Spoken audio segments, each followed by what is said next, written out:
and welcome to my channel. My name is Alicia Lott, and this channel is for you if you like to have a journaling routine that is messy, minimalist, and low budget, and if you like to use journaling for mental health and growth and feelings and stuff. In this video, I'm going to give you 4 journaling techniques that you can use to help you solve your problems, or at least start to work through those problems and help them make a little more sense. Maybe you are figuring out where you would like to live. Maybe you're trying to decide between 2 romantic partners.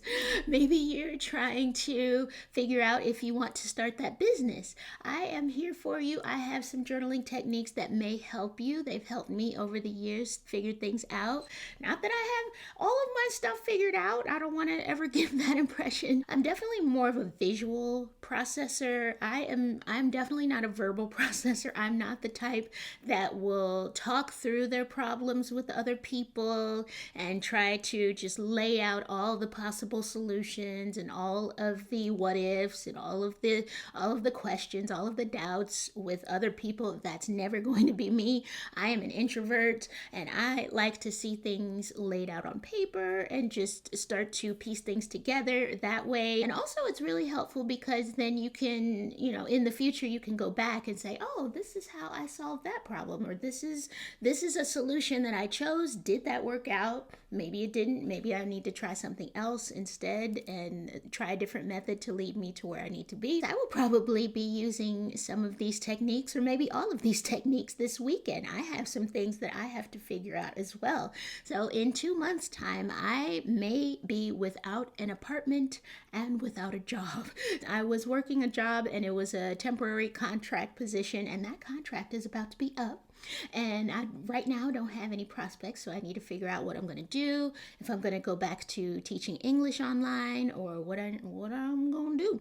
And also my apartment lease is going to be up as well. So do I want to get another apartment? Do I want to put all my stuff in storage and house it?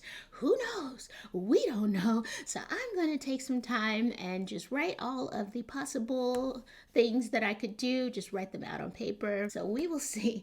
But I wanted to present these techniques to you and hope that it will help you get your stuff figured out. Okay, get your beverages ready, get your sleeves rolled up. Let's do some journaling. Yes, so my first journaling technique that I'm going to tell you about is a little bit of a cheat because I just did a whole video about it last week, so I will leave that there. But it is called stream of consciousness writing, or as I called it in the video, brain dumping. So it is something that I do every morning, but it is also a really good problem solving technique, especially if you're just getting started with journaling and you don't want to use a more structured technique. All it is you take your pen, you take your journal. What I like to do personally is set a timer, and I go for maybe anywhere from 5 to 20 minutes. I don't usually like to do more than that. My hand starts to cramp up, and you just write everything out, everything that you are thinking, everything that you are feeling about, specifically about this problem. And it just really helps because some people tend to think in a very linear way, and it's difficult to kind of break things apart and put them back together. It's like Lego pieces, maybe, or it's like building blocks. So you have to sometimes just destroy them in order to put them back together and have them form something new.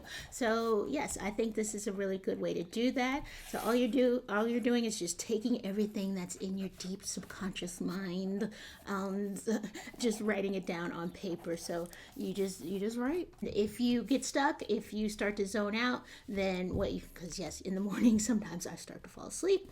What you do is make sure that your pen stays moving as much as possible. And if you get stuck, you write, I don't know what to write about. And I promise you, as soon as you finish writing that sentence, something will pop back into your brain and you'll be able to continue. So that is a good way if you tend to be kind of set in your ways, or maybe stuck in just doing things the same way. Hopefully that will help you start to just move some pieces around like a jigsaw puzzle or like Legos and get everything put back together the way that you need them to be. Our next journaling technique is called the 5 whys, and I don't have a video about this one. This is it. The 5 whys is designed to help you get all the way down to the root cause of whatever your problem or issue is. Yeah, what's going on here? Sometimes you do things, or sometimes things happen and you really don't stop to ask yourself, what's going on? Why did that happen? Or why is that happening? Once you know the why, then it's so much easier to be able to solve that problem. I do think this is a worthwhile, very useful journaling technique, but I have had people use this technique with me verbally, and I do have a tendency to lose my temper, to lose my patience because of, I blame it on the ADHD, and so there is no faster way to take me to 10 than to ask me the same question over and over, or to attempt to have the same conversation with me again and again. Yeah, it's like, I've already answered that question. Are you gonna keep asking me why? Like, do you value your life? But this is a journaling channel. Feelings and stuff. Focus. Calm. This is a journaling technique that is really helpful. So yeah, you can just write your problem at the top of the page. You just ask yourself why. Okay? And then you answer. And then you ask yourself, why is that? Okay? Answer that. Why is that? You just keep going down the page until the default is 5 times that you're supposed to ask yourself why. But if you do like 2 times, or if you do 3 or 4 times, who's gonna know? Like, it's your journal. Nobody cares. Our next journaling technique, and arguably one of the more fun journaling techniques, is mind mapping. It's going to be easier for me to show you that one, most definitely, but essentially you write your problem in a circle in the middle of the page, and it's just like spokes of a bike wheel, like, so you have your problem in the middle, and then you write a bunch of lines shooting out from that, and attached to those lines, wow, this is difficult to describe. Attached to those lines, then you have different other circles that are mini problems, if you will, related to the central problem. And so it helps you think of the nuances and all of the different details related to your central problem or situation. So for example, yes, I want to be healthier. Maybe you put that in the middle. All right, you have to think about your diet. You have to think about exercise. How are you going to do that? Making appointments with your doctor, managing your stress level. You have to think of all these different factors. It's not just, okay, you just go to the doctor and that's it. No, you have so many things that you have to do in order to keep yourself healthy. It's a really good way to think things out with your colors, with your different colored markers. Especially for people with ADHD, we kind of struggle with being able to think of finer details of things sometimes, and being able to plan those things out. And it's a good brainstorming tool as well, like if you're thinking of different ideas for maybe a business you're starting, or maybe a book you're writing. Our next problem solving technique is called future scripting. So if you like to visualize, if you like to manifest things, then this is for you. So on my channel, I've spoken in the past about writing letters to my future self, writing letters to future Alicia,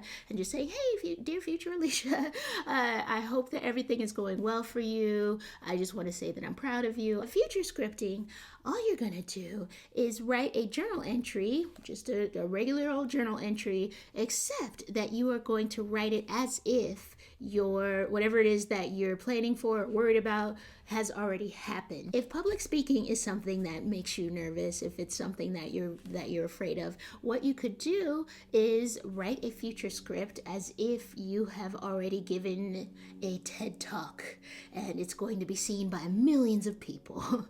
So you could write something like, wow, that speech was incredible. I did such a great job. Everything went according to plan, and I was calm, cool, and collected. I answered I don't think people answer questions on TED Talks, but I answered everyone's questions, and the audience was warm and receptive. No one heckled me. I felt really confident and knowledgeable, and I felt as though I really helped people, and I really showed people my passion, whatever it is that I'm speaking about. And technically everything went well, just all the lights, all the sound, all of that went according to what I had hoped. And that will help you start to visualize and boost your confidence in that situation, but also it will help you start to see the smaller details of whatever it is. So just helping with planning purposes and problem solving as well, just to think of those tiny details that you might have otherwise missed. And our last journaling technique, I give you a bonus, is something that I used to talk about all the time and I never talk about it anymore. Ask yourself, what do you want? What do you want for your life?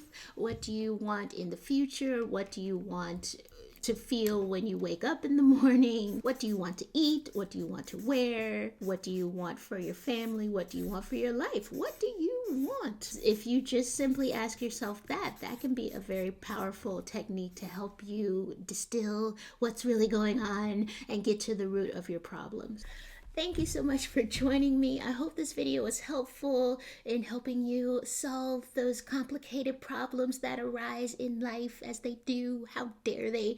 I hope that you leave me a comment. Let me know if any of these techniques were helpful for you. On Sunday, I will be setting up my weekly spread in my bullet journal and helping with some planning prompts and questions to help you get started with the week.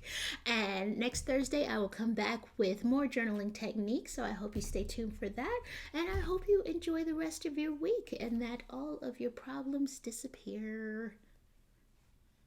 That would be so nice, wouldn't it?